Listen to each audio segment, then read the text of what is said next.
Iran কি শেষ পর্যন্ত মধ্যপ্রাচ্যের সুপার পাওয়ারে পরিণত হলো? যেটা এতদিন ধরে ইসরায়েল ছিল, আমেরিকার সামরিক সহযোগিতায় মধ্যপ্রাচ্যে এতদিন ধরে রাজত্ব করে এসেছে ইসরায়েল।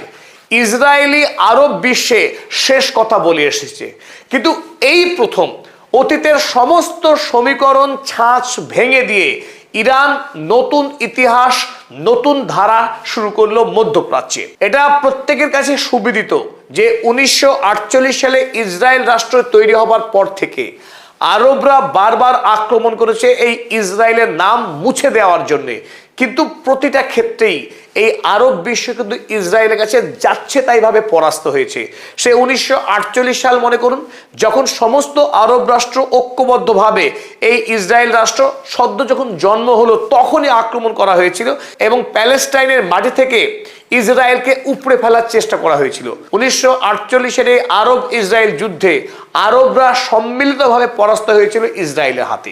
একই ঘটনার পুনরাবৃত্তি হয়েছে আরো দুবার। তারপরে 1967 সালে 6 দিনের যুদ্ধ, কিংবা 1973 সালের ইয়ম কিপ্পুরের যুদ্ধ, প্রতিটা যুদ্ধতেই ইসরায়েল ঢাল হয়েছিল আর মূল যুদ্ধ করেছে আমেরিকা। ফলে আরব বিশ্ব শত চেষ্টা করেও এই ইসরায়েল রাষ্ট্রকে পরাস্ত করতে পারেনি। যখনই ইসরায়েলে আক্রমণ করেছে, পাল্টা আক্রমণ করে ইসরায়েল সকল রাষ্ট্রকে ছিন্ন ভিন্ন করে দিয়েছে এবং পার্শ্ববর্তী রাষ্ট্রের বিস্তৃত অঞ্চল নতুন করে দখল করে নিয়েছে। এর অর্থ কি?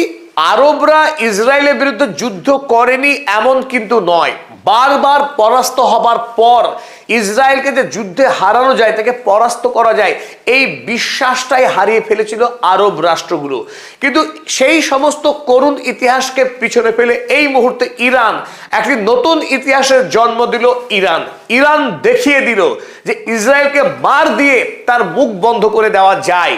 ফেব্রুয়ারি মাসের 28 তারিখে যে হামলা করেছিল ইসরায়েল এবং আমেরিকা, সেই যুদ্ধে ইরান কিন্তু প্রতিরক্ষামূলক যুদ্ধে লড়াই করেছে, মারের বদলে মার দিয়েছে ইরান।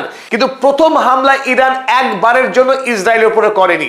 সেখান থেকে আমাদের অনেক দর্শক বন্ধু প্রশ্ন করেছিলেন যে ইরান কেন মার খাওয়ার জন্য অপেক্ষা করছে, মার খেয়ে তারপরে কেন মারছে, প্রথমেই কেন মারছে না? এটা একটা তাৎপর্যপূর্ণ প্রশ্ন ছিল যে ইরান কেন মার খাওয়ার অপেক্ষা করে তারপরে পাল্টা মার দিচ্ছিল। কারণ গোটা যুদ্ধে ইরানের যে ন্যাশনাল সিকিউরিটি কাউন্সিল, ইরান রাষ্ট্র হিসেবে অত্যন্ত সুগঠিত এবং তার একটি গণতান্ত্রিক শক্তিশালী কাঠামো রয়েছে। ইরানের যে ন্যাশনাল সিকিউরিটি কাউন্সিল, সেই ন্যাশনাল সিকিউরিটি কাউন্সিল বৈঠক করে সিদ্ধান্ত নিয়েছিল তারা প্রথম যুদ্ধে জড়াবে না, কারণ ইতিমধ্যেই ইরান রাষ্ট্র আন্তর্জাতিক বিশ্বের কাছ থেকে সীমাহীন নিষেধাজ্ঞার ভারে ভারাক্রান্ত। তাই নতুন করে বিশ্বে ইরানের ভাবমূর্তি খারাপ করাটা অত্যন্ত বিপজ্জনক হবে। তাই ইরানের কাছে পর্যাপ্ত শক্তি থাকা সত্ত্বেও মধ্যপ্রাচ্যে নতুন করে অশান্তির সূচনা ইরান করেনি।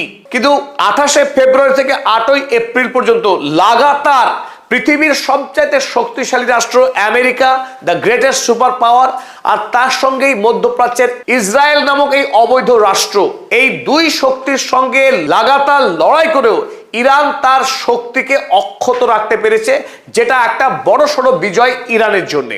কিন্তু তারপর 2 মাস ব্যাপী নীরব থাকার পর ইসরায়েল যখন লাগাতার লেবাননে রক্ত ঝরাতে থাকলো, সমস্ত আন্তর্জাতিক আইন কানুনকে গুড়িয়ে দিয়ে, এমনকি আমেরিকার গ্যারান্টিতে লেবানন সরকারের সঙ্গে 50 দিনের মধ্যে 5 বার যুদ্ধবিরতি চুক্তি করবার পরেও প্রতিদিন লেবাননে রক্ত ঝরিয়েছে।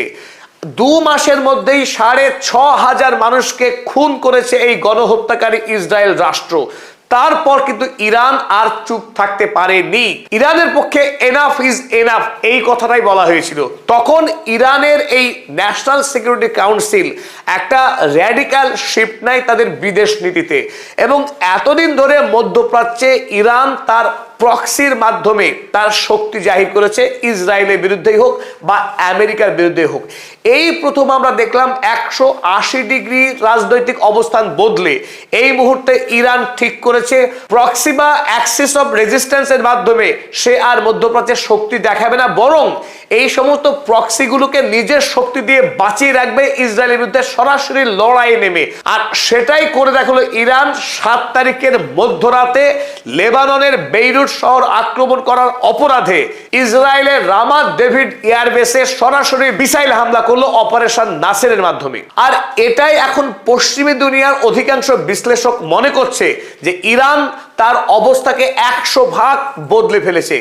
এই আক্রমণের আগেই ইরানের বিদেশমন্ত্রী সৈয়দ আব্বাস আরাগচি তিনি জানিয়েছিলেন যে আমেরিকা এবং ইসরায়েলের বিরুদ্ধে 39 দিন যুদ্ধে লড়বার পরেও এই মুহূর্তে ইরানের সৈন্যবাহিনী যুদ্ধের আগের তুলনায় আরো অনেক বেশি শক্তিশালী। আর তারই প্রতিফলন কিন্তু আমরা এই আক্রমণের পরে দেখলাম। আমেরিকা যুক্তরাষ্ট্রের রাষ্ট্রপতি অভিনয় করুন, মিথ্যা বলুন, কিন্তু বারবার ইসরায়েলকে সংযত হতে বলেছে। সেটা একটা অদ্ভুত নতুন একটা ঘটনা, কারণ এর আগে কোনো মার্কিন রাষ্ট্রপতিকে ইসরায়েলকে ধমক দিতে শোনা যায়নি। যদিও ডোনাল্ড ট্রাম্প নেতানিয়াহুর হাতে বন্দী একজন ক্রীতদাস, তারপরেও তাকে শোনা গেছে ইসরায়েলকে সংযত হতে, ইরানের উপরে আক্রমণ না করতে। কিন্তু কেন এই পরিবর্তন? সত্যি ইতিমধ্যে ইরান কি পারমাণবিক শক্তিতে বলিয়ান হয়েছে, নাকি ইরানের কাছে এমন সামরিক অস্ত্র রয়েছে যার বিরুদ্ধে লড়াই করে ইসরায়েল কিংবা আমেরিকার খুব একটা সুবিধা যে হবে না সে কথা ডোনাল্ড ট্রাম্প বুঝতে পারছেন? আর পাশাপাশি বেঞ্জামিন নেতানিয়াহু, যার জেলে যাওয়া আটকাতে যুদ্ধ করা ছাড়া আর কোনো পথ খোলা নেই। আর সামনেই যে নির্বাচন আসছে ইসরায়েলে, সেই নির্বাচনে জিততে গেলেও বেঞ্জামিন নেতানিয়াহুকে যুদ্ধ করতে হবে, হয় ইরানের সঙ্গে কিংবা লেবাননের সঙ্গে। যুদ্ধ ছাড়া যুদ্ধবাজ ইসরায়েলরা কোনো নেতাকে ভোট দেবে না। তাই তার রাজনৈতিক ভবিষ্যতের জন্য এবং জেল যাত্রা থেকে বাঁচবার জন্য বেঞ্জামিন নেতানিয়াহুর যুদ্ধ করাটা একান্তই প্রয়োজনীয়। যদিও বিষয়টি খুব অবাক করা যে অন্য দেশের মানুষ মেরে মানুষ খুন করে এই ইসরায়েল রাষ্ট্রের রাজনৈতিক নেতা তিনি প্রধানমন্ত্রীর চেয়ার দখল করবেন।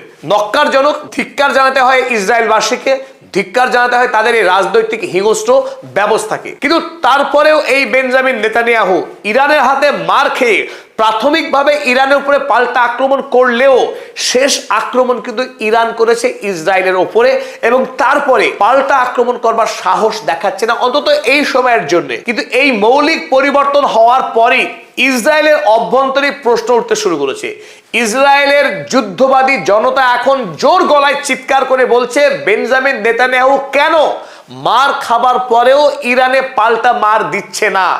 আমরা কি তাহলে ইরানের হাতে মার খেয়ে বাঁচবো? আমাদেরকে কিল খেয়ে কিল হজম করতে হবে? এ তো হতে পারে না। কারণ 1948 সালের পর থেকেই আমরা আরব বিশ্বকে পিটিয়ে এসেছি, মেরে এসেছি, সেটাই আমাদের ইতিহাস। বেঞ্জামিন নেতানিয়াহু কেন নতুন করে ইরানে আক্রমণ করছে না? গোটা দেশে এই মুহূর্তে বেঞ্জামিন নেতানিয়াহু প্রশ্নের মুখে পড়েছেন, পাল্টা আক্রমণ না করার জন্য, যুদ্ধ না চালিয়ে যাওয়ার জন্য। একদিনের যুদ্ধ বিরতিতেই ইরানের অভ্যন্তরে বড়সড় প্রশ্ন উঠতে শুরু করেছে। এমনকি আমরা দেখছি যে ইসরায়েলের অন্যতম প্রধান খবরের কাগজ দ্য জেরুজালেম পোস্ট, যেটি জায়নবাদের অন্যতম প্রধান মুখপাত্র, মধ্যপ্রাচ্যে আরব দেশগুলোকে দখল করার যে মতবাদ, যে মতাদর্শ, সেই মতাদর্শকে বহন করে প্রচার করে দ্য জেরুজালেম পোস্ট। এই জেরুজালেম পোস্ট কাগজের editor in chief Zika Klein সহ আরো একগুচ্ছ লেখক তারা গতকাল রাতেই একটি সম্পাদকীয় প্রকাশ করেন।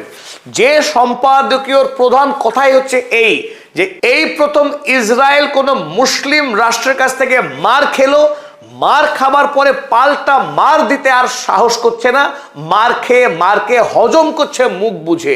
তাহলে কি সত্যি আমরা ধরে নেব, প্রশ্ন করছে দ্য জেরুজালেম পোস্ট, তাহলে কি সত্যি আমরা ধরে নেব যে মধ্যপ্রাচ্যের রাজনীতিতে একটা মৌলিক পরিবর্তন হয়ে গেল? অর্থাৎ ইরান কি এই মুহূর্তে মধ্যপ্রাচ্যের সবচাইতে শক্তিশালী রাষ্ট্রের জায়গা দখল করে নিল? সাথে আমেরিকা আছে, আমেরিকার অস্ত্র অর্থ আছে। তারপরে ইসরায়েল কেন ইরানের উপরে পাল্টা আক্রমণ করে গোটা ইরান রাষ্ট্রকে ধ্বংস করছে না?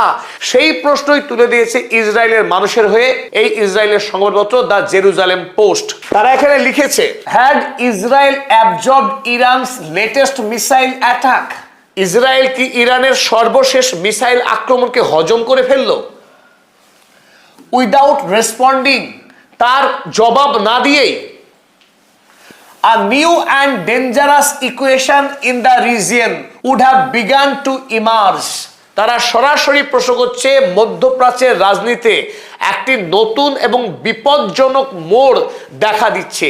অর্থাৎ ইসরায়েলের মানুষ শঙ্কায় পড়ে গেছে। তারা যে এতদিন সর্বশ্রেষ্ঠ ছিল মধ্যপ্রাচ্যে, তাদের সেই জায়গা এখন ইরান দখল করে নিচ্ছে। সেই আশঙ্কায়, সেই ভয়ে এখন হাবুডুবু খাচ্ছে যুদ্ধবাজ রক্তপিপাসু ইসরায়েলবাসী। 7 তারিখের মধ্যরাতে ইরান আক্রমণ করবার পরপরই এই ভ্যাম্পায়ার ডোনাল্ড ট্রাম্প তিনি জানিয়েছিলেন যে নেতানিয়াহুকে ফোন করবেন। তিনি ফোন করেও ছিলেন এবং বলেছিলেন নেতানিয়াহু ইরানের উপরে পাল্টা আক্রমণ করবে না। কিন্তু তারপরে আমরা দেখেছিলাম ইসরায়েল ইরানের তিনটি গুরুত্বপূর্ণ শহরে আক্রমণ করেছিল। এমনকি ইরানের প্রথম সারির যারা নেতা, সেই নেতাদেরকে খুন করবার জন্যে বিদেশ মন্ত্রকের সদর দপ্তরেও আক্রমণ করেছিল ইসরায়েল। এরপর গতকাল অর্থাৎ 8ই জুন ডোনাল্ড ট্রাম্প আরো একবার কড়া ভাষায় তিনি লিখেছিলেন, Israel and Iran must immediately stop shooting. যে ইসরায়েল এবং ইরান তারা পরস্পরকে আক্রমণ করা, মিসাইল ছোড়া অবিলম্বে বন্ধ করুক নির্দেশ দিলেন হাকিম মহিষ ডোনাল্ড ট্রাম্প। তিনি বললেন যেন তারা যুদ্ধ না করে। কিন্তু ডোনাল্ড ট্রাম্পের এই নির্দেশ কতটা নির্ভরযোগ্য, কতটা বিশ্বাসযোগ্য তা নিয়ে ইরানের পক্ষে কিন্তু বড়সড় প্রশ্ন তুলে দেওয়া হয়েছে। কারণ গত 2 মাস ধরে আমরা দেখছি যে লেবাননে ডোনাল্ড ট্রাম্প তিনি গ্যারান্টার হচ্ছেন যে ইসরায়েল আক্রমণ করবে না, অথচ সাউদার্ন লেবানন, গোটা লেবানন জুড়ে যেভাবে গণহত্যা চালাচ্ছে ইসরায়েল রাষ্ট্র, 5টা যুদ্ধবিরতির চুক্তি করবার পরেও একদিনও ইসরায়েলের আইডিএফ সেনা লেবাননের মানুষকে খুন করা থামায়নি। ফলে ডোনাল্ড ট্রাম্প একদিকে তিনি তার ট্রুথ সোশ্যাল পোস্টে যখন লিখছেন ইসরায়েল যুদ্ধ থামাক, ইসরায়েল ইরানে আক্রমণ করবে না, তারপরেও কিন্তু সেই ঘটনাগুলো ঘটে যাচ্ছে। লেবাননে যেভাবে গণহত্যা চালাচ্ছে ইসরায়েল, আমেরিকার নীরব দর্শক, গোটা ইউরোপ মহাদেশ নীরব দর্শক। অথচ গতকাল ইউরোপীয় ইউনিয়ন নতুন করে আইআরজিসি ইরানের ইসলামিক রেভলিউশনারি গার্ড কোরকে নিষিদ্ধ ঘোষণা করেছে, স্যাংশন লাগিয়েছে এই ইরানি সৈন্যবাহিনীর বিরুদ্ধে। কিন্তু পৃথিবী কত নির্মম, কত দ্বিচারী, কত কপট, কত ভণ্ড এই ইউরোপ মহাদেশের রাষ্ট্রনায়করা, যে লেবাননে 2 মাসে 6,500 মানুষকে খুন করেছে। সেই খুন দেখার পরেও, সেই রক্ত দেখার পরেও ইউরোপীয় ইউনিয়ন ইসরায়েলের সঙ্গে কোনো বাণিজ্য চুক্তি ক্যান্সেল করছে না। এখনো পর্যন্ত ইউরোপের কাছে ইসরায়েল সবচাইতে বেশি বাণিজ্যিক সুবিধা পেয়ে যাচ্ছে। তাই এই ইউরোপীয় ইউনিয়ন কিংবা আমেরিকা যুক্তরাষ্ট্র, পশ্চিমী দুনিয়ার সরকারগুলিকে যে কোনোভাবে বিশ্বাস করা যায় না, সে কথাই দাবি করেছে ইরানের নেতারা। তুর্কির টুডে কাগজে এই খবরই ছাপা হয়েছে, Iran holds Washington directly responsible for every ceasefire violation. যুদ্ধবিরতিকে ভঙ্গ করা যেটা ইসরায়েল রাষ্ট্রের নিত্যদিনের কাজ, আর এই কাজ করার সাহস ইসরায়েল করে কেবলমাত্র আমেরিকার আশকারাতেই।